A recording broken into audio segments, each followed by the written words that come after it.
Pernah nggak kamu kepikiran, kenapa manusia bisa kentut? Hal yang sering dianggap lucu, memalukan, atau bahkan jorok ini ternyata punya penjelasan ilmiah yang sangat normal dan penting untuk tubuh kita.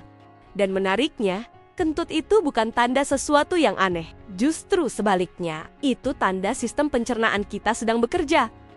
Untuk memahami kentut, kita harus masuk dulu ke dalam tubuh kita, ke sistem pencernaan manusia.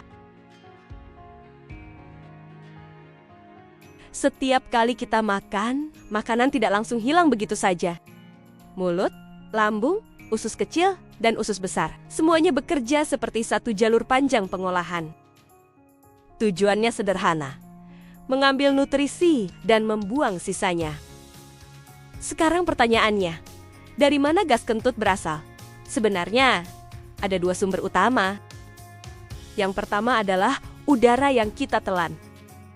Tanpa sadar, setiap kali kita makan atau minum, kita juga menelan udara kecil. Apalagi kalau kita makan cepat, berbicara sambil makan, atau minum minuman berkarbonasi. Udara ini masuk ke lambung, dan sebagian akan terus bergerak ke usus. Gas dari udara ini biasanya mengandung nitrogen dan oksigen. Nah, sumber kedua ini yang paling penting, yaitu aktivitas mikroorganisme di dalam usus kita. Di dalam usus manusia, hidup triliunan bakteri. Jumlahnya bahkan lebih banyak daripada jumlah sel tubuh kita sendiri. Bakteri ini bukan musuh, justru mereka adalah pekerja bantuan. Mereka membantu mencerna makanan yang tidak bisa dicerna oleh enzim tubuh kita. Contohnya adalah serat, sayuran tertentu, dan makanan kompleks seperti kacang-kacangan. Ketika bakteri ini memecah makanan, mereka menghasilkan gas sebagai produk sampingan. Gas ini antara lain karbon dioksida, hidrogen, dan pada beberapa orang, metana. Dan inilah inti dari kentut yang sebenarnya. Sekarang, bayangkan, setiap hari proses ini terus terjadi tanpa henti. Udara masuk dari luar, dan gas diproduksi dari dalam. Lama-kelamaan, gas ini menumpuk di dalam usus. Kalau jumlahnya masih sedikit, tubuh bisa menyerap sebagian gas itu. Tapi kalau sudah terlalu banyak, tekanan di dalam usus meningkat. Dan tubuh akan merespons dengan cara sederhana, mengeluarkannya. Dan keluarnya gas inilah yang kita sebut kentut. Menariknya, kentut bukan cuma soal gas keluar, ini juga bagian dari mekanisme keseimbangan tubuh. Karena kalau gas tidak keluar, kita bisa mengalami kembung, rasa tidak nyaman, bahkan sakit perut. Sekarang mungkin kamu bertanya, kenapa kentut bisa bau? Padahal, gasnya sendiri tidak selalu berbau. Jawabannya ada pada senyawa kecil yang mengandung sulfur. Senyawa ini dihasilkan dari proses pemecahan protein tertentu di dalam usus.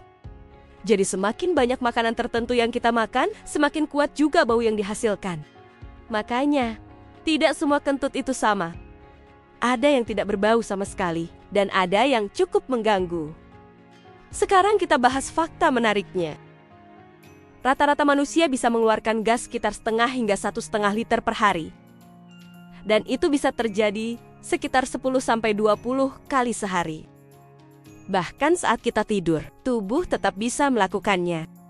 Karena sistem pencernaan tidak pernah benar-benar berhenti bekerja.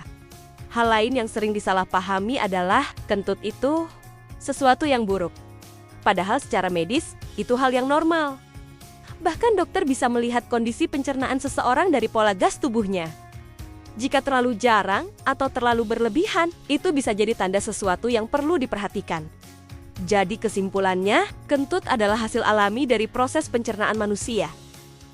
Campuran antara udara yang kita telan dan gas hasil kerja bakteri di dalam usus. Tanpa proses ini, tubuh kita justru akan mengalami ketidakseimbangan. Jadi lain kali kamu mendengar kata kentut, ingat bahwa itu bukan sekadar hal lucu. Tapi itu adalah bukti bahwa tubuh manusia bekerja dengan sangat kompleks dan cerdas. Kalau kamu lebih sering kentut atau jarang kentut? Tulis di komentar ya, dan jangan lupa subscribe untuk penjelasan sains lainnya. See you di video berikutnya.